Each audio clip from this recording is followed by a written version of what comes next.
Hi ma'am, good morning. I am Rosiko Javier, your student nurse for today. May I ask what is your name po? Natalie Claire Lange po. And when is your birthday? November 21, 2007 po. Your age po? 18 years old po. May I have your permission po to take your pain assessment? Yes po. Okay, so mag-ask ko few questions sa inyo ma'am.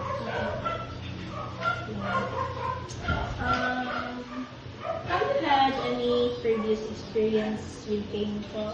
Yes ma'am, it's about dizziness. Dizziness. Does anyone in your family experiences the pain na dizziness po? Yes po, my grandparents. How does pain affect your family? Maka-apekto siya ma'am. Kaya for example, di ba, tigulang nabaya sila ang akong lola o lolo. So every time na magtrabaho sila o kuan, like mga ingano sa initan, dali kay sila mga kuan, naka-feel o kaluya, like anong malupo. For you, ma'am, unsa siya maka-affect sa iyong daily life?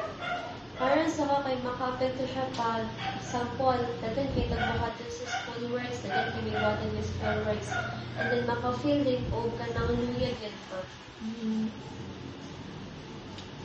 What are your concerns about the pain po, ma'am? The dizziness? Ako ang concern kay if sometimes kung magtindog lang ko, maka-feel din o pagikit sa akong mga mata. What are your concerns about the pain's effect on you? Ako ang concern nun is kung ang naka-worry ko if basig pag maabot ang time na kanang mag-school na things ako mga kuan din. Basig kalit na kung mga kuan ko, maglakaw ng kalit na. How do you manage that dizziness, ma'am? Kadadlaw ba siya gakahitabo sa imo or frequently lang? Frequently lang man, and then na-try ko dito na kanya tubig.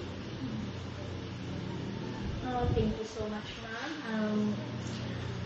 I'm done examining your pain assessments.